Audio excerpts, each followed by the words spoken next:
With the release of Boruto Chapter 65, it revealed to us that Kawaki still possesses Isshiki's Karma Seal. However, today we're not going to focus on the Karma Seal aspect of the chapter, we have something more important to talk about, and that is the debut of Kawaki's new Dojutsu. And I say Kawaki's new Dojutsu very loosely since it technically isn't Kawaki's Dojutsu and it technically isn't new. This Dojutsu first debuted in chapter 47 of Boruto when Isshiki was first resurrected. Albeit this was a more mature version of the Ocular Jutsu signified by Isshiki possessing 8 spokes while Kawaki only has 1. This Dojutsu seems to be following a similar format to that of the Sharingan where you start from one tomoe and grow from there, which would in turn provide you with new abilities. However, before we get into the abilities of the Dojutsu, we first need to understand the mythology behind Isshiki and the abilities he possesses. So without further ado, let's go.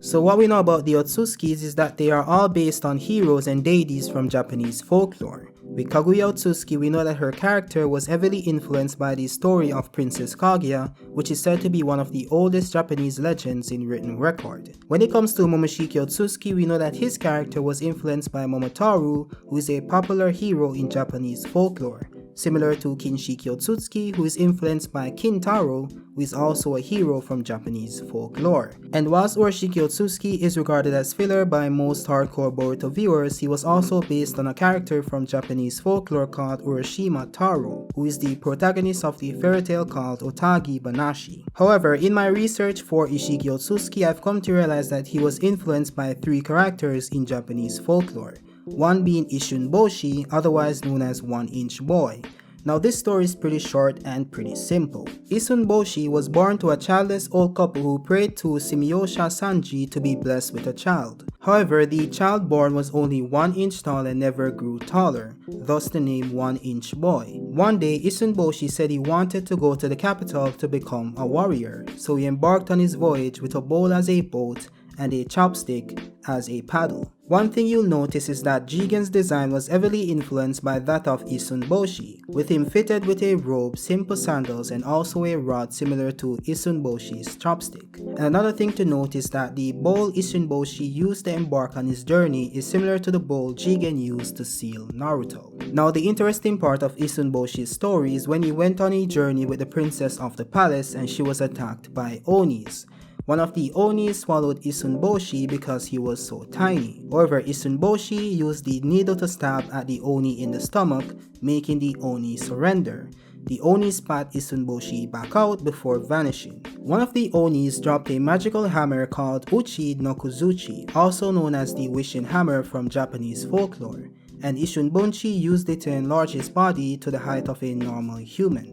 It is also said that he was able to use that mallet to conjure food, treasures, and other things. Now I know you guys probably think that what you should take from this story is the fact that Isshunboshi was able to grow from a small size to the height of a normal human using the power of the wishing mallet, which would draw similarities between him and Isshiki being able to shrink and enlarge himself using one of his abilities. And you could, but the only problem there is that Isshunboshi never had the ability to change the size of his body depending on which version of the story you read. He only used the wishing mallet to wish that he was the size of a human, not that he had the ability to change the size of his body willy-nilly. That specific ability comes from another deity in Japanese folklore called Tsukunahikona. That name might sound familiar because it's also the name of the ability Isshiki uses to shrink and enlarge his body and other objects. Tsukunahikona is the Japanese dwarf deity of agriculture, healing, magic, sake, and knowledge. His name means the small lord of renown. A few of these things can be linked back to Isshiki Otsutsuki, and one of them is agriculture, which would be his obsession with the cultivation of the god tree and bearing a chakra fruit.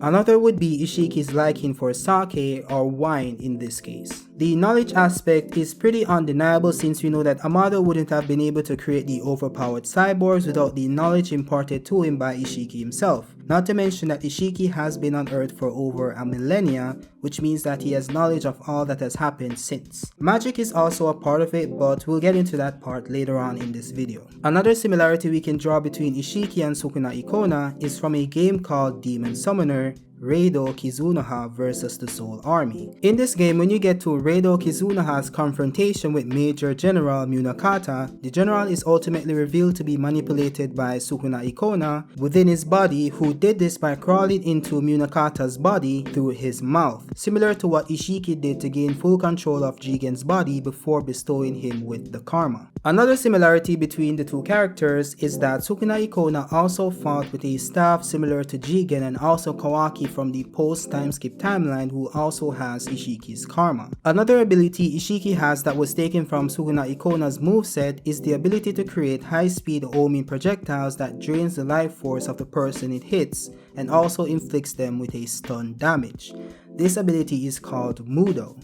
The only difference is that Isshiki's chakra rods drains the chakra instead of your life force, and their reason for inflicting a stun damage is entirely different, but it is a stun damage nonetheless. Now, you remember earlier when I said that the ability to change the size of one's body isn't the main thing I wanted you guys to take from the story of Isshin Boshi? Well, that's because the reason that story is relevant is that it introduces the artifact known as the Miracle Mallet / Wishing Mallet, aka Ichide no Kuzuchi. The Miracle Mallet is a legendary Japanese magic hammer which can tap out anything wished for, but only at the cost comparable to what is being asked of it. In popular belief, the magic wooden hammer is a standard item held in the hand of the iconic deity Daikokuten, who is known as the god of wealth and guardian of farmers.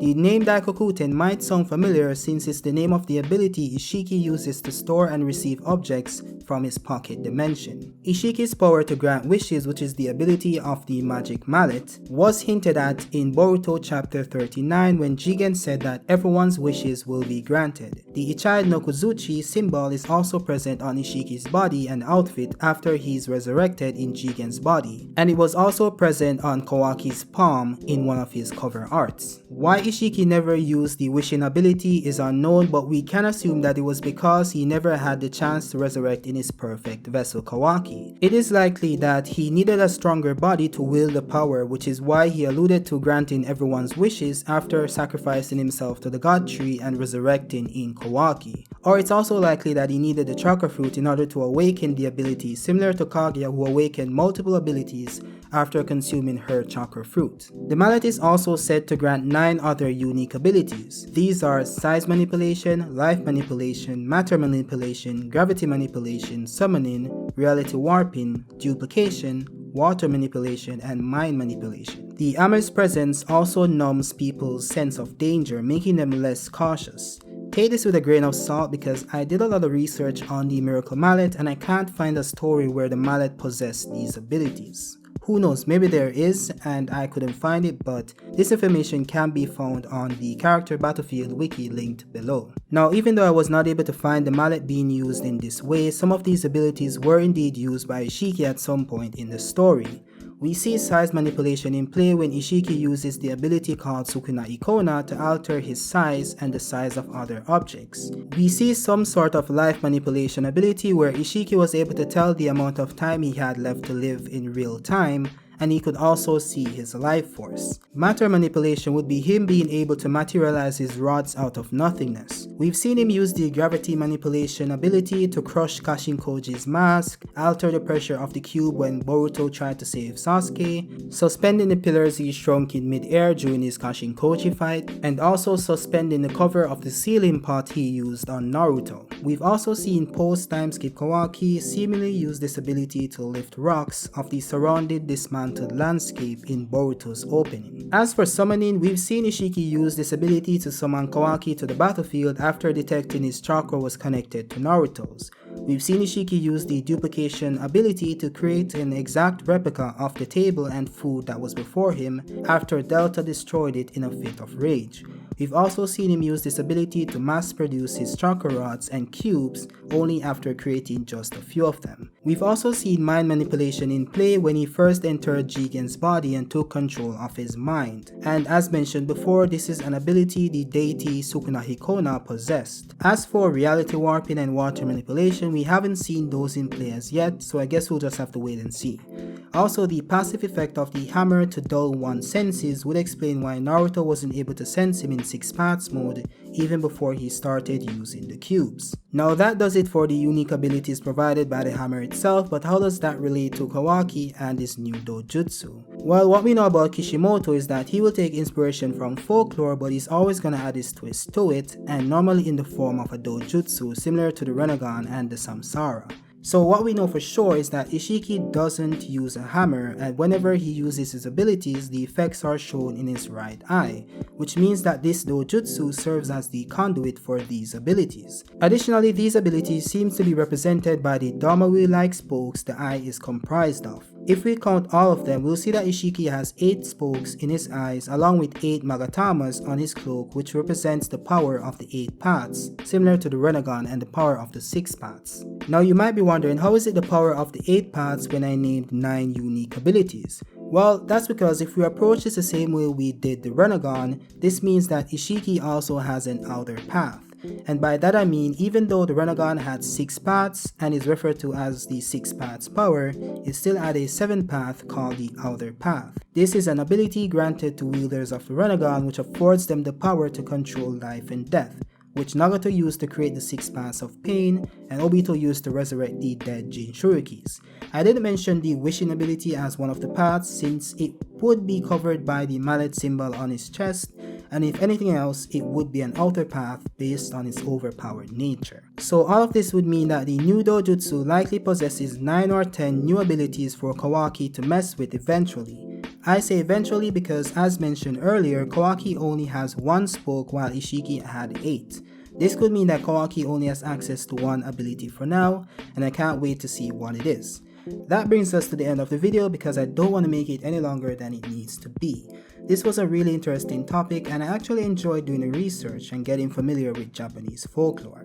There are a lot of interesting stories out there to draw inspiration from, and this is really just the tip of the iceberg. So hats off to Kishimoto for having these things linked together, because every time he does this I just find it fascinating, linking things to actual real life occurrences. Well, not actually real life because it's technically folklore, but yeah, you get what I mean. We can reference it in like real life, read books and stories about it and see like the inferences from those stories that we have in this one, so it's pretty cool. I actually got to read some of the other Japanese folklores and I got really deep into it. Like, this video should have been finished a while back, but I ended up going really deep into Japanese mythology because the stories are so great, man. And these gods and deities, like, they're pretty awesome. And I think that a lot of other things in the story kind of linked back to them, even things that people haven't really got to as yet. And even though we have a lot of videos on YouTube talking about the mythology behind Naruto and the Otsutskis, I feel as if there's a lot more, I just feel like there's a lot more out there. But this is not the video for it, so let me know what you guys think about the video. Drop a like